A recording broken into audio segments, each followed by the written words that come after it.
Cool. All right. I want to say thank you for everybody for checking us out on Google Plus and YouTube. This is the BS Wrestling Report. I'm Steve. With me is Brian. Check out the Twit machine at BSW Report. Brian says what's up. On the phone with us is actually a guy who kind of does the same thing Brian and I do, but in much bigger capacity.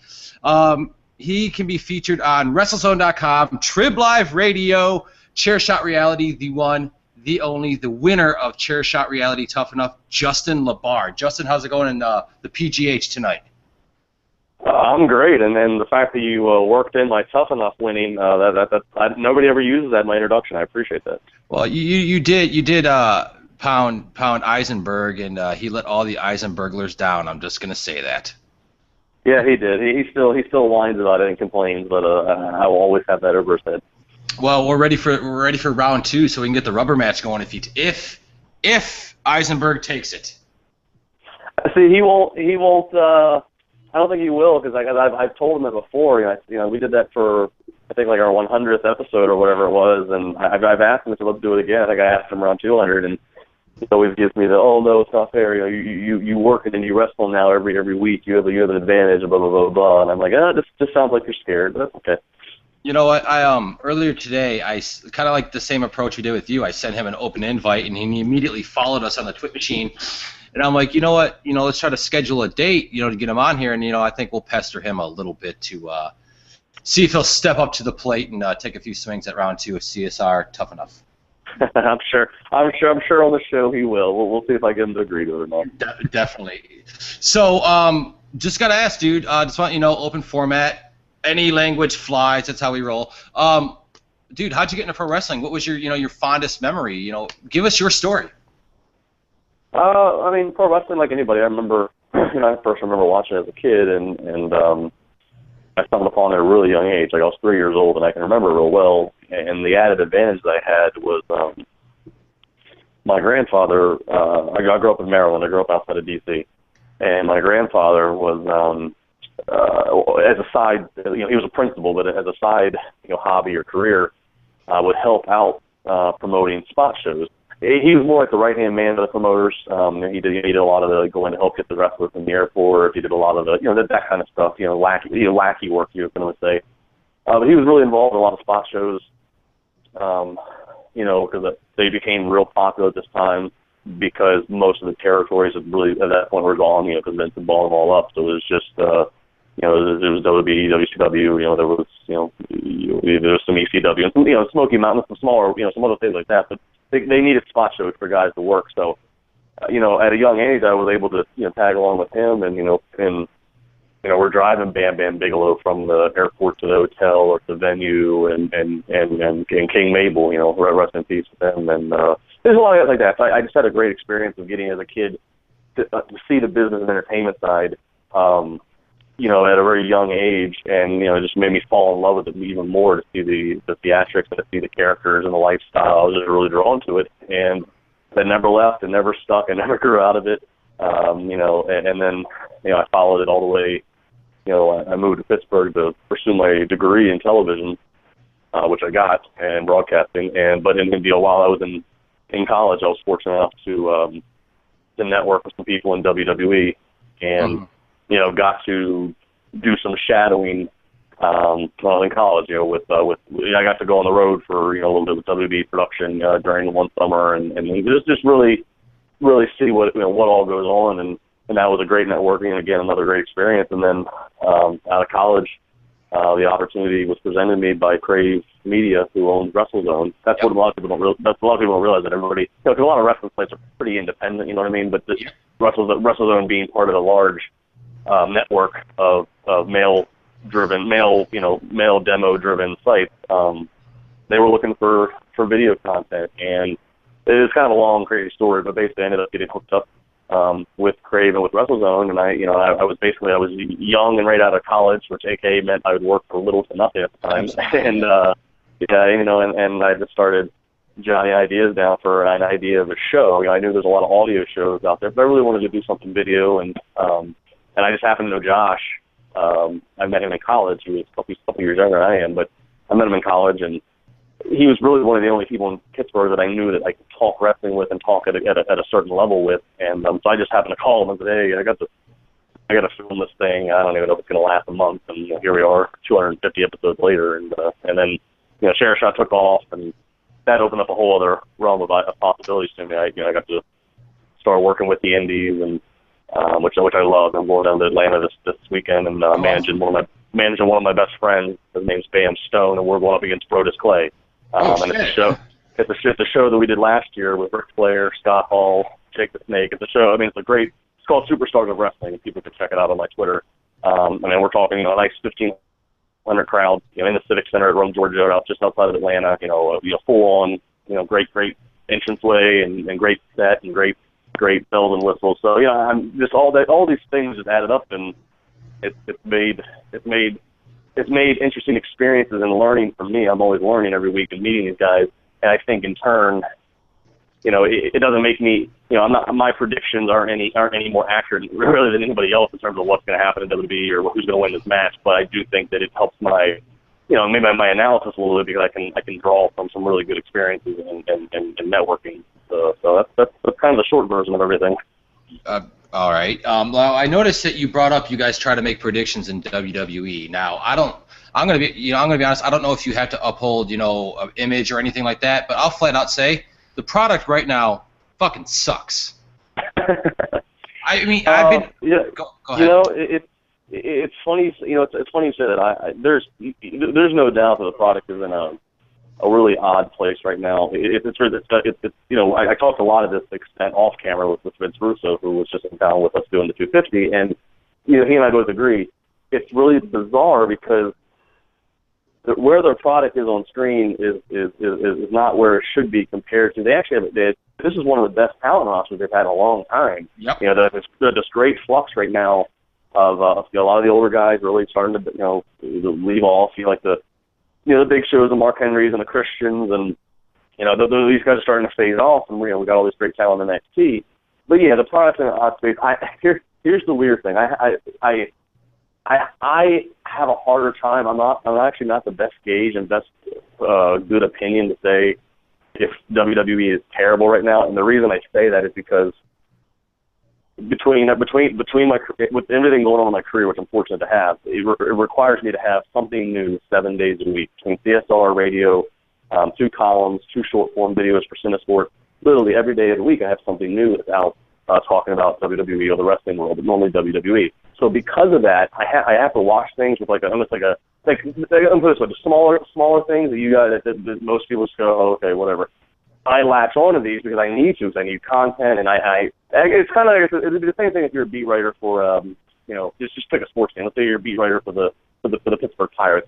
Okay. It's a long dog days of summer with baseball, but the things, whether it just be somebody gets called up on the minors or this and that, the littlest things are more interesting to you because you have to tackle it and report on it and analyze it and talk about it in interviews. So that's kind of what it is with me with WWE. So sometimes people are like, oh, you're a WWE apologist, or you're this, you're that. And it's like, no, it's not the case. It's just, if there's no WWE, then I don't have a career and I don't have bills. I don't have money to pay bills. So it's like, I just have to it doesn't benefit me to dwell on negative. I need to find interest and intrigue. And some people, get offended by that, and I can't really help that. It's just how it is for me. But yeah, I will agree with you. The product is in a different kind of place for me.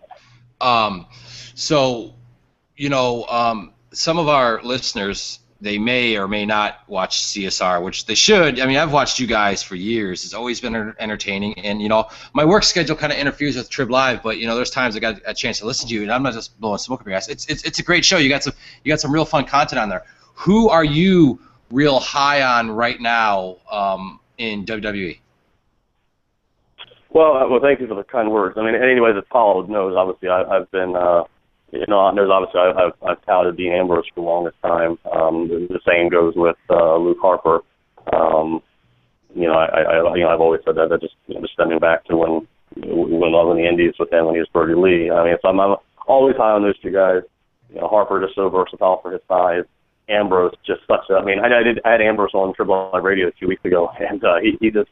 I can't, it's a little frustrating because he has a very odd pace of speech, so it sometimes can be hard to do a phone interview with because you don't know like when he's done his soundbite, when he's done it, but I don't want to cut him off, but I don't want there to be dead air because he did so much of the interview in character. He really tries to keep that image, and I love that. I think that's something that's just you don't find much more, especially with social media these days. So both of those guys, down in NXT, a lot. I mean, it's hard actually. It's more or less an NXT finding somebody who I'm not high on. I mean, there's just so many interesting characters. Now, part of that's because the way that NXT presents things, it's kind of like an indie show with $1 million budget. I love the intimate crowd and that setting. And obviously, as we've seen, especially with guys like Adam Rose, what works in NXT doesn't necessarily translate to a 15,000 person arena. But there's a lot of guys in NXT I think that have potential if they're brought up and the right thing in the right situation is presented to them. And I know a lot of people get antsy for people that come up from NXT, but it's like, there's no point of bringing them up if you're not going to have anything creative for them. So, Ambrose and Luke are the two easy ones. I've always been a big Titus O'Neil fan, I understand. I've always been a big Titus fan. I was a fan of his. Really, from the first moment I really saw him, and just because of his look, and I knew he had charisma to speak. He's gotten better in the ring over the years with more experience. And then I got to know Titus personally, and I like him even more because he's just such a good person. His age does throw people. He's in late 30s, so he doesn't have a great deal of time. But even he's never going to be world champion. But even him, a guy who's got a good, believable look, and he likes size, and he's safe in the ring. He's always been considered safe in the ring, but he's got great displays of power. Even something like that, I feel, in this transition time, can be a useful guy somewhere on the card. And I get bothered when he's not really used for anything. So that's. And there's more than one person, a little bit long-winded, but those kind of my favorites that stick out at least right now. Definitely. I'm pretty big on Titus O'Neil and Dolph Ziggler. Brian, who's on your high horse right now? I like Dolph Ziggler. He's pretty good right now. I find him highly entertaining to watch in the ring, and the crowd seems to be all over him, which means he'll just kind of stay in this position that he's in for a while right now. But he's fun to watch. Who else we got fun to watch? I enjoy Dean Ambrose, his character in the ring, that demented Brian Pillman, Roddy Piper thing that he's got going on. Those are always some fun guys to watch that are coming up that could possibly be the future, right? That's the next we got to look down the locker room, if you will. Look at the next guys that are available, and that's the next crop coming up. So you got to pick and choose who you like out of there. I like the Harper and Rowan. I like Bray Wyatt. I think these guys are all people of possibility, but you never know what the future holds. As of right now, that's my crop. That's my pick out of there right now. I'm sure there's guys in NXT, but there's only so much time in the day. I haven't had a whole bunch of time to invest into the NXT, but I know there's some good talent down there, and they'll evolve and hopefully come up. They kind of blew it with Adam Rose. I think they pushed too much too soon, too fast, tried to copy the same thing over from what they did down there and bring it up and have it continue to work. I think you got to evolve, but that's just those are my 2 cents on what's going on in the WWE locker room of what's the possibilities. Where you at, Steve? Yeah, like I said, Dolph Ziggler, Dean Ambrose, because like you said, he's got that Brian Pillman look. Do you not look, but Edge, Justin? Do you see that? Can you see that comparison with Ambrose and Pillman? From that loose cannon to the, what are they calling Dean Ambrose now? The lunatic fringe. Can you see that comparison? Oh yeah, it's funny. I'm glad to even say that. But again, I'm sure I'm not the only one, so I'm not saying that coin is. But yeah, again, when they first signed Ambrose to SCW, and I kept talking him up, and Josh was like, why are you talking this guy out? He's not even debut, blah blah blah. I used to always say, I'm like, because a lot of people hadn't seen him at that point, especially because FCW, really wasn't, there was no nothing was really publicized about it. You had to be down there to see it. And I would always say, guys, this guy is a modern day. I would always use Brian Pillman as an example. So yeah, the Pillman, the Austin, the Pipers. I agree with all those combinations. I had asked Dean about that on the interview several weeks ago, which I know at least the print version is. I know there's a version of it on YouTube and there's a print version on my Trib column. And he kind of really, it didn't make him mad, but he kind of he said, he's like, yeah, I get it. He goes, he really doesn't really like the comparisons, not because obviously he doesn't. He respects all three of those guys, but I don't know, and just something with, hating to be compared to the past and wanting to, obviously create your own image, which I told him I get that, but I think, in any sport, there's all athletes and performers are always compared to, to those previous to them. But yeah, I absolutely 100% agree, for modern day Brian Pillman for sure. Yeah, I would think that he'd want to be his own man, right? He's going to want to be, create his own character. He wants somebody to be the modern day Dean Ambrose at one point in the next, 15, 20 years. So I get where he's coming from that he doesn't want to be compared too many people because then he's not himself. He's not something new and fresh. So he wants to, but he's taking a little bit of everybody's pie, as everybody does. You steal a little bit from here, a little bit from there. You kind of create this character, and you become who you are. So that's where I think he's at right now, in growing that. And who he's going to be and what he's going to be. And, it evolves. Look how Austin started. You started, from, you go back to everything that he did. I mean, you go back to ECW, WCW, blah, blah, blah, all the way up to WWE, Ringmaster. And, everything was a little bit different, a little bit here and there, and he kind of grew and evolved and then eventually became what he became. And by the time he hit that, he ran with it for like a year and a half, 2 years, and then he was out. The biggest difference, I'll say, I never got to meet Brian Pillman, but I know a couple people that were real close to him. The biggest thing, I will say that the difference, obviously, and they always say this to me when they hear me say it on air. When always referring to them when referring to Ambrose as the modern day Brian Pillman, they always go, "Yes, Justin." But what you don't realize is that Pillman was actually that 100%, 100% all the time. Where Ambrose is a little bit of an odd duck in real life, but Pillman, the stories that I've been told with these people, their interactions with him, that worked with him and travel with him and stuff like that, he really was a loose cannon, and it was just and was odd and in the most in the most unique senses, if that makes any sense. So I guess that's the biggest difference. Yeah, Pillman again. Either he was, I say Dean Ambrose has to either be a little bit insane to pull out the character that he's created, or he's 100% insane. And I think Pillman was in that same boat. Whether he was all in or not, there was a touch of that in him. That wasn't just a 100% character. You know what I'm saying? It wasn't that. There's a little bit in there you got to pull out of yourself, and you got to have that little bit of lunatic fringe attitude inside you. Absolutely. Otherwise, it just feels forced. When a guy pulls out a character or a gimmick and it's not theirs, you know what I'm saying? It's you can tell when it's just pushed and forced and not really the thing that it's supposed to be. It's your character's got to be an extension of you, something multiplied, magnified, 10. Oh, you're 100% correct, and it's great. It's great that you worded that way. I mean, when Russo was in town last week, we had him conduct a promo and a character development seminar for young independent wrestlers in the area, or even those that are training. And he went around and kind of got everybody's character, what they portray themselves as in matches on the indies and blah blah blah. He laid it out perfectly, just like you said. He just talked about you shouldn't, and a lot of these guys are in this class, or taking this class because they can execute moves well, or they're learning moves, but they really can't cut a promo. They can't talk in the building. And he said, guys, he's like, it shouldn't be hard. He's like, he literally goes, if you find a character that is some expansion of yourself, he goes, then it should never be hard. You should never have to overthink cutting the promo. It should just be natural. It's like it's when you're trying to portray all this goofy different stuff that you have no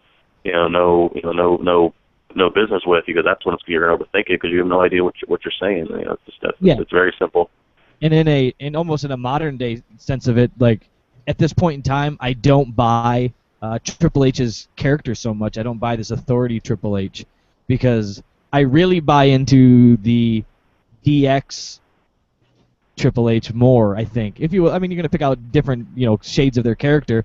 I buy that character more, this fun, relaxed, this kind of bully Triple H. I don't buy it. So that seems forced to me right now. It doesn't seem legit. It just seems like he's really pushing being an ass. Now, he was an ass in DX, but it was different. Do you know what I'm saying? It was that. I know what you're saying. I get what you're saying. But I actually am okay with.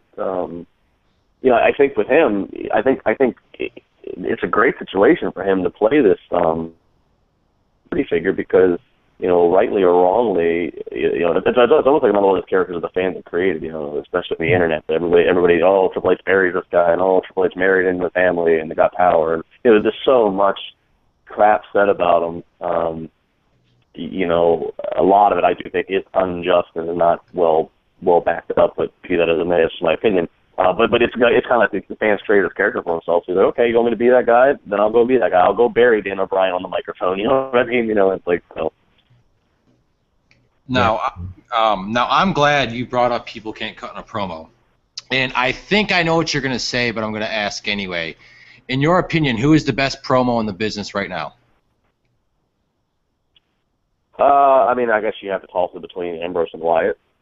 Oof! I thought you were going to go with the obvious choice in Paul Lee. Oh, well, yeah, I was thinking wrestlers. Yeah, no, Paul Heyman, obviously, above and beyond, and I've personally been worked by Heyman, so I appreciate his. He could sell you anything, and just has such a great legend and such a great reputation behind him and character. But Paulie obviously. But I was thinking wrestlers immediately, just guys that have talked to themselves and get themselves over, since managers are few and far between anymore. But obviously, Heyman, and maybe Heyman should probably be in his own separate conversation. He gets his own separate separate categories, just that good.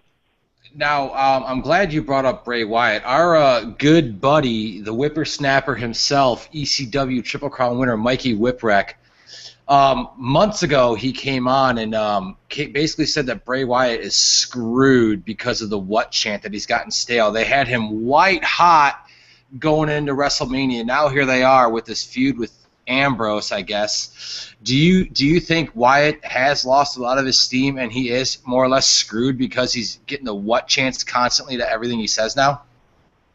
I don't think he's screwed, but I do agree. I do agree momentum was halted. Who to put the finger or blame on, I'm not sure, but and I think even they recognize it a little bit. Hence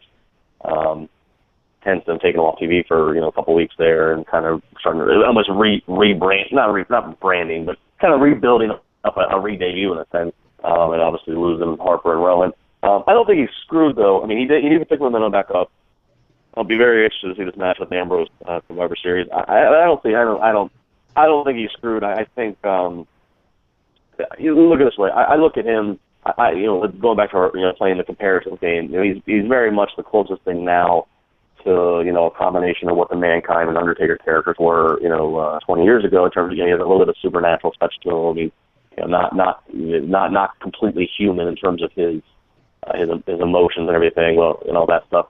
And look at how many times the Undertaker character or even the Mankind character had to evolve or had to switch things up or had to Bray Wyatt. I don't think he's screwed because you look at Bray Wyatt. It doesn't matter what he does in the ring. No, we're never sitting there worrying about his work rate or does he put on a good match because he is just so enticing to watch. We just want to see him do the frickin' little spider move, and he's so polarizing, and he's so polarizing in all the ways that are so rare right now on WWE television. I'd have a hard time saying he's screwed. I think as long as he obviously stays healthy, number one, he's got a long career ahead of him, and there could be so much. There could be some. We'll look back 10 years from now, and we won't even remember that he had a slow spot or anything like that. Just like you go back to the Undertaker's career, there was 95 wasn't a great year for Taker, wearing that damn white little mask he had on. And 95. 95 wasn't a great year for Undertaker, but we don't look back and dwell on that. When we're praising him, so I think if Bray Wyatt's around in 10, 15 years, we won't even really care that he had a halt in momentum or that fans chanted what for a little while. I think it's just more or less. It's just not really that relevant. But I do agree. He has lost some momentum, and I'm hoping that they pick the steam back up. And I've said this for a month. If Sting will be at WrestleMania 31, and if Sting does not fight The Undertaker and get away that dream match, it'll be Sting versus Bray Wyatt. Yeah, because Bray sent out that, I don't know if I'm assuming you saw it, the tweet that says time to sting the Scorpion, and the IWC basically fucking all busted a nut at once, because myself included, because I I've never been the biggest Sting guy, but there's something about that that just draws to it. I'd rather see Wyatt versus Sting more so than Sting versus The Undertaker. That's just my perception. What do you think, Brian? Well, as it comes to Bray, I believe Mikey also got into a little bit, and I agree with him highly on this. Not just the crowd not being into him and the what chants and the whatever, but what I think that they got into, what I think is ruining Bray's chances is how they're handling his matches, and they create him to be a monster, and they create him to be unstoppable, and at the time that he's meant to be unstoppable, they have him lose. And so you've killed the monster.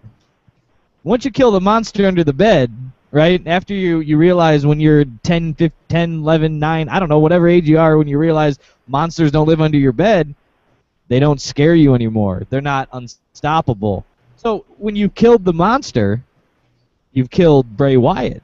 So when you take him as this, building him up to be so huge, so they got to get creative in the ways to make him lose. So it's not just have Cena, give him his finishing move, drop him into the box, and then stand on top of it and he wins. Like, boo, bad planning. Like, you have to have, Cena should have coaxed guys into helping him push this guy into the box, and they all stood on top of it, and they put a fat guy on it and make him sit. You know what I'm saying? Like, you got to get creative with it. They built this monster, and then they killed the monster, and now you want him to come back and be a monster again. Well, eventually, it's not scary no more. You know he can die. You know it can happen, right? You know you can win. So why keep watching it? That's how I look at it.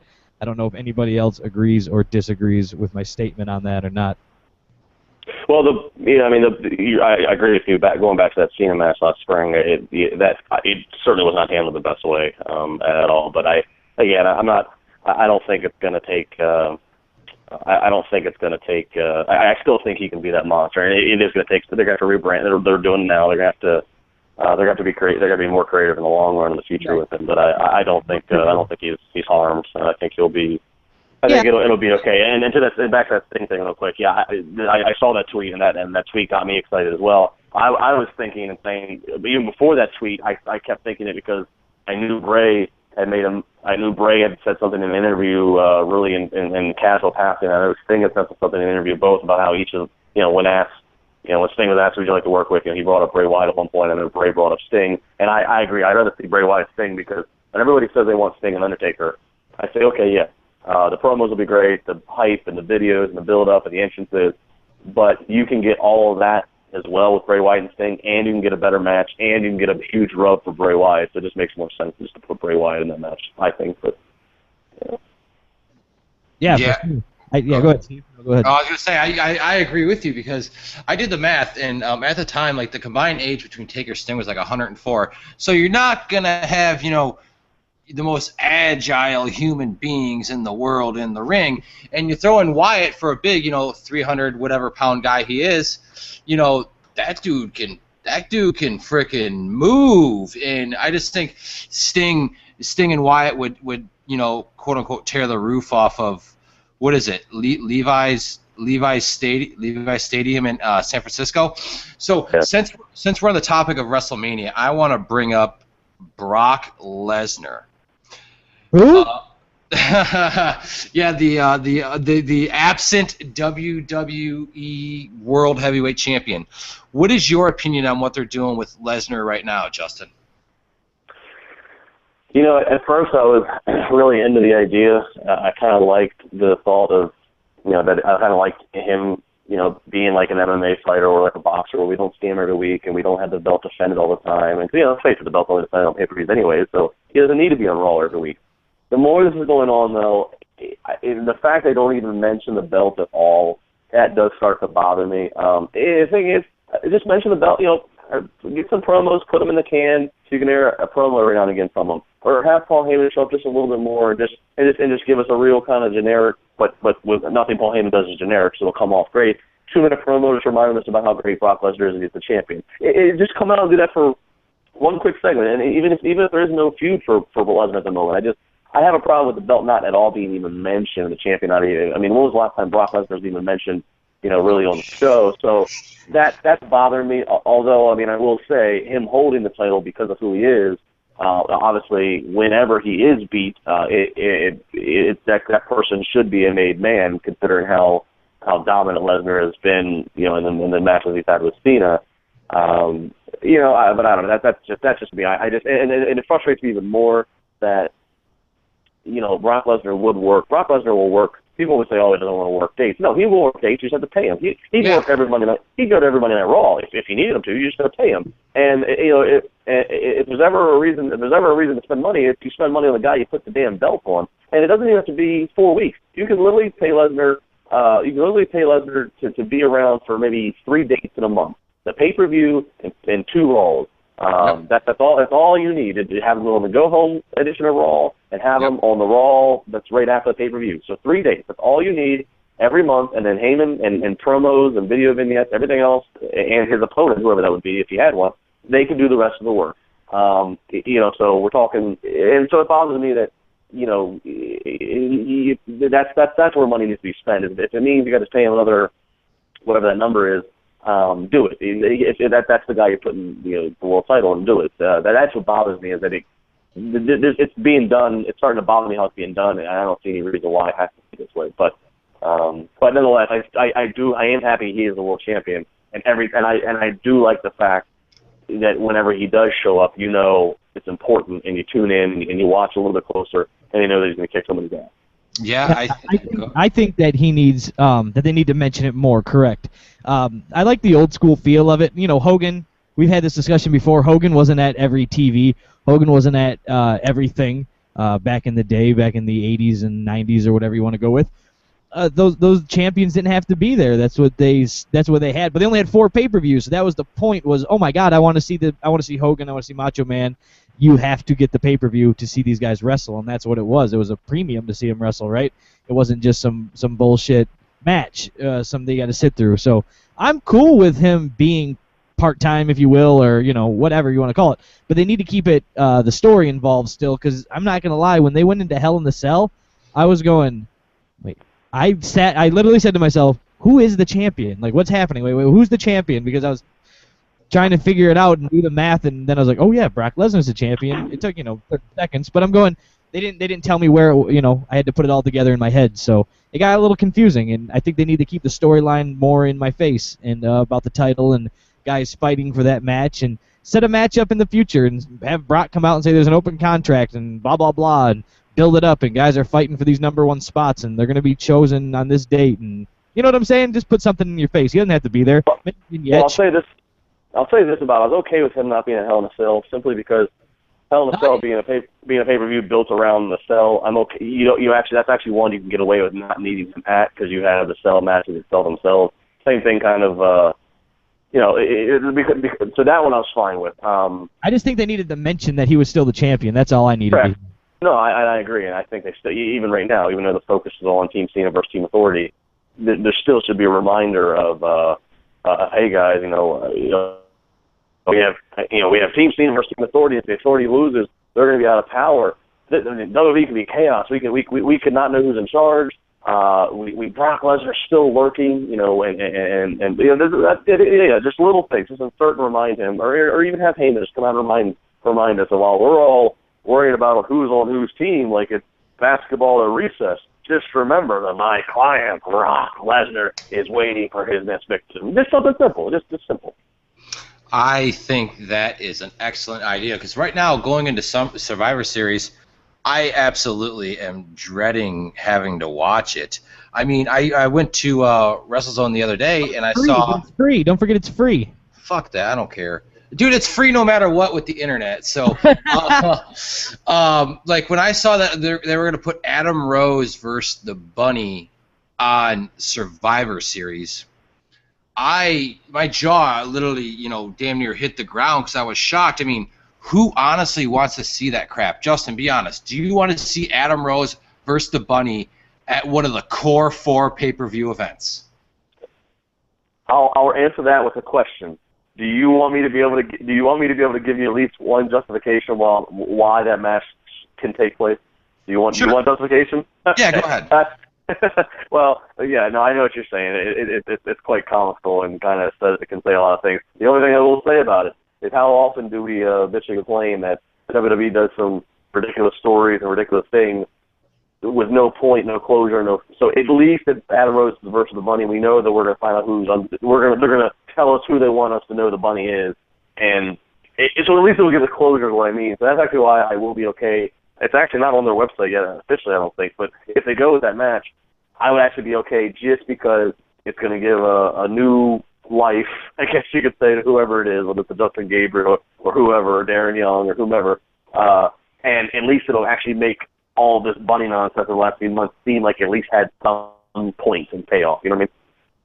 Yeah, and I would like to see. Don't forget, guys, this is the same company that had Mae Young give birth to a hand. So, we still fair point. Still have that storyline to. We can't bury that completely. So they can do pretty much whatever they want at this point. I don't think nothing can be that silly. I would like to see it be someone significant in the Bunny suit. I mean, obviously, the IWC's dream would be Kevin Steen, but that ain't happening. They ain't bringing him up yet. But I think Justin Gabriel, bringing him back on TV, because he was always a blast to watch in the ring. Now, sticking with Survivor Series, in your opinion, Brian, you as well, who is the fifth guy on Team Cena? Who do you guys think? I'll let you take this, Justin. I think it will be Ryback. I think Randy Orton will make a surprise appearance in St. Louis at Survivor Series, and I think Randy Orton will make a surprise appearance, and he'll basically have a major role in costing the Authority the match. But I think I have a feeling like they've obviously inserted this whole thing with Ryback for some reason, and Ryback's going to end up on the babyface team. So I just think you put Ryback there, and and then we'll get an appearance from Orton. I'd be we'll definitely get an appearance from Orton by the next night afterwards. But I think it seems pretty likely that he would show up, a huge face pop and surprise, huge face surprise pop there in St. Louis, help cost the Authority their match. You can do a feud with him and Rollins. Now you've added some interest in TV because now who's going to be in charge. So that's how I see it shaking out. I could definitely see that. I think they picked a really stupid time for Orton to go make a straight-to-DVD movie, just like they did with Ambrose. They took him off TV for a while. I mean, I get it, absence makes the heart grow fonder, but man, I wish they would give up on this whole movie's gimmick. This whole movie shtick, I don't see how it's making them any bucks. Now, if we could look forward to switch gears back to WrestleMania and the title match with Lesnar and his chosen one opponent of Roman Reigns, do you agree with Reigns being the next guy to carry the company? Because, dude, you've seen him work. He needs a lot of developing to do as well. What do you think? Yeah, he still needs more. He still needs more. A little bit of everything. He needs more ring time. He needs more. He's got to obviously get better talking and ability and promos. But he, he certainly fits the bill for what I could see. What I could see them wanting in terms of his look, and he does have a natural charisma. Let's remember here, there's never been there's never been a Samoan that hasn't had charisma. All of them at different levels have succeeded at different levels, whether it be The Rock to Yokozuna to Umaga or whatever. All of them. Japanese. He slung the flag. I saw it. He wasn't. I hate to ruin your childhood. What are you talking about? No. But I think he will. I think Roman Reigns will be successful. He's not going to go down. He's not going to just fall flat on his face. Certainly Dean Ambrose, like the guys like that are more electric right now. And, you also have to remember Ambrose has how many more years of experience performing. So I think Roman Reigns is, I think within reason, if they give him a chance, I think, it's not a bad call. And, he's very much the kind of guy they like as the face of the company. I just hope that, quite frankly, it's a thrive. I hope 3 years from now, let's say, I hope that it's, or maybe less than that. I just hope it's a thriving main event. I want it to be Roman Reigns. Maybe Roman Reigns is, he's the guy. Here's one guy, but I hope Dean Ambrose is thriving as well. I hope Seth Rollins is thriving. I hope, I just want them all to be successful and all help each other. That way it makes the roster better. Because if you only have one good guy and everybody else is not interesting, then it's hard to make an interesting show and an interesting set of feuds. So Reigns needs a lot of work yet, but I don't think it's out of the realm of possibility that he can't be molded into the guy they need. Yeah, for sure. I think there's something there. I don't know if it's, I don't know if he's the right now, but he might be the future, if you get what I'm saying. There might be absolutely. Gonna have something to grow into. So I hope that he does. I hope that he's got the look. He's a big guy. He's strong. He's impressive. He can go out there, and he kind of gives you that, I don't know, reminds me of maybe Diesel a little bit back in the 90s. Is just big and strong, throw guys around. He can handle his business. He got that feel to him. He kind of looks like The Rock as well, so he got that going for him. So all good things. I think he's just got to get in there and prove himself and grow and evolve. And, you can't do anything else but do that by getting in the ring and being around. So I think time will tell, and the fans will, either let it happen or not let it happen. It's just the way it is. Absolutely, I agree. Sure. So I don't know. What do you guys do? I want to switch gears because we're getting near the time where we got to bring this home. I want to talk a little bit about the development and the evolution of CSR. Now, you said, at the beginning of the show that you had, this idea in your head of doing a show, and then you and Eisenberg, were college buddies. So how did the whole concept of CSR come together, and was Josh on board right away? Because from where you guys started to where you are now, it's fucking incredible, dude. Well, thank you. That's one of the biggest compliments people can give me. So thank you. Josh was on board. Josh was on board for anything at the time. He was actually still in college, actually, I believe, when we shot that first episode. So he was on board. It was kind of it's always I'm trying to figure out how to word this to make it accurate, but also not sure, not misrepresented. Okay. He was always I was always kind of leading things in the sense of, WrestleZone. They hired me, and they would pay me, and I would take a chunk of that money and pay him. So I felt that obviously he needed to be compensated somehow. And that wasn't immediate, by the way. I did CSR for free for about probably a little over a year before a single dollar was came in. And then after that, it was like, okay, well, let me, I knew they were looking for an extra person to help do like editorial stuff and just post news and stuff like that. So I got him a gig there, so now he can make a little bit of his own money. And then it was like, and then it got to the point to where, actually, I never really told this part of the story. So it actually got to the point. I remember it real well. It was November. It was the week of Survivor Series, November 2012. It was actually the Survivor Series at the Shield debuted. I missed that show. I was like one of the first interviews I missed in the longest time. I took a week off, and I went to Hawaii, and my birthday usually falls on the week of Thanksgiving, and so I went to Hawaii to celebrate my birthday and Thanksgiving and just get away from everything, just get away from work. And I remember thinking, and at that point I was really kind of getting to my limit with CSR. This is when CSR was still, we were at this point filming in a basement studio, but it was where there was a green screen in between us. It was the last set. It was the last set, and this was 2 months before we moved to the Point Park studios. So anybody that's a real CSR aficionado will remember kind of what the look was. And we just kind of got to the point where I monetized the show. I was making as much money out of that show as I could for myself and for Josh. And I didn't know what else to do with the show. And the thing was, there was 3 ghost cameras. I had to edit every single camera and cut the show and do graphics and all this stuff. I mean, it was about 9 hours of total work each weekend. Plus, I'm trying to build myself on the indies. I'm writing columns. I was working for Bleacher Report at the time. I just got engaged. So I just had so much stuff going on, and I was just like, I don't know. Maybe I'd rather kill CSR myself and end it and go out not on top, but I'd rather end it before people just get sick and stop watching it. And I kind of told myself, if I can't, I'm gonna give it 3 months. And I said, if I can't figure out a way to really take this to the next level, then I'm gonna make the decision to pull the plug. And plus, I knew Josh still had representatives. He could still write for representatives. He had other things. It's not like I'm really harming his income, so to speak. And it just so happened that I started talking to Point Park University, which is my alma mater, which is Josh's alma mater, and then Brian Golish, who would come on.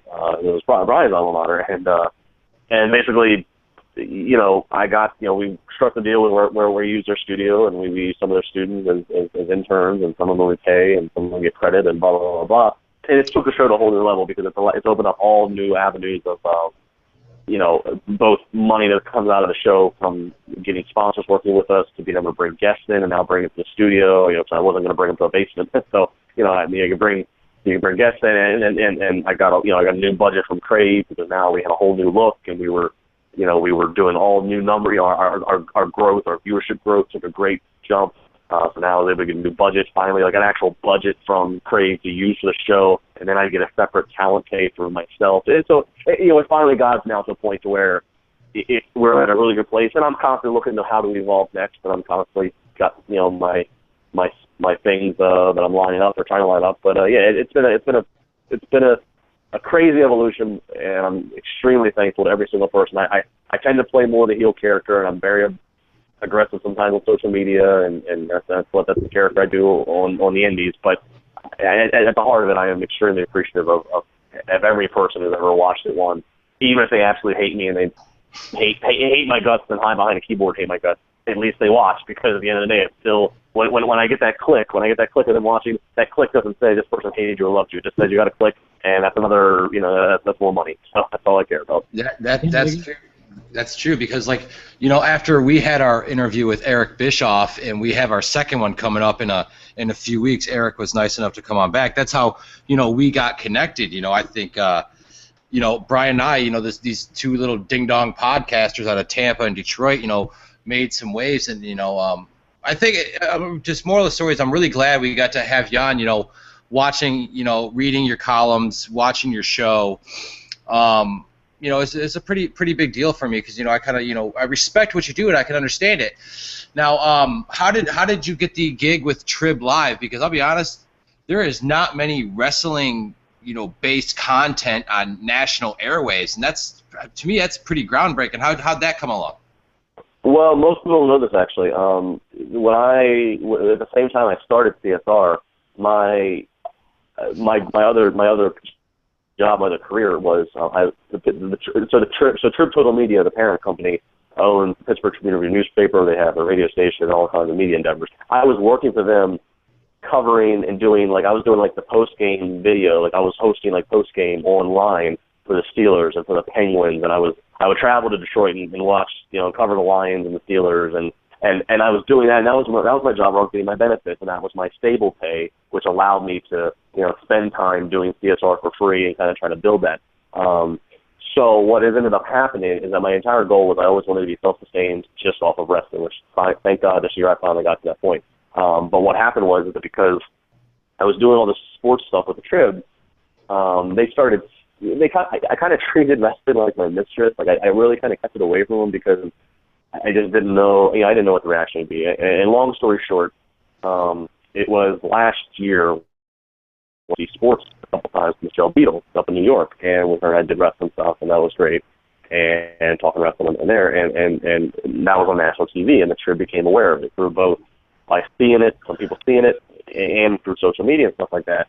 And that was when they called me in the big bosses called me in their office when they get back, and that's when they started saying, maybe we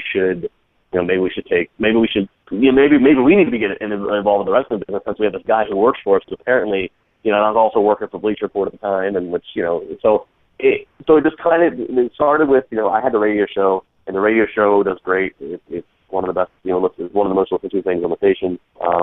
And then it was like, okay, well, maybe let's try a column, and they ended up giving me a Monday, Friday column, and it's just grown, to the point to where, they ended up buying my Bleacher Report deal out, basically, and I do everything with, everything is just with the Trib except CSR. They know CSR as a separate kind of entity, but all my writing, all my radio and everything, all that is just with them, and they understood. They understood the fact that they are one of very few that is committing this much to wrestling on the national level, but it's working for them. The wrestling columns Monday and Friday, again, I have to thank everybody, love me or hate me, that does click. The wrestling columns every Monday and Friday are always one of the top 3 most read things on the whole website, and that's me competing with Steelers and the Penguins, and so that's how it basically evolved. I already worked with my wife worked for the Trib as well, so it just kind of it just happened to work out that they are a very a progressive kind of media company, and they understood that to give me a chance with it, and I ran with it, and it worked out with it. Yeah, well, that's awesome, man. You just, do the damn thing. People ask a lot of questions just in general in life, and I live my life in a very positive mental attitude kind of state. I like to keep that mindset, and if you want to do something, you got to basically shut the fuck up and do it.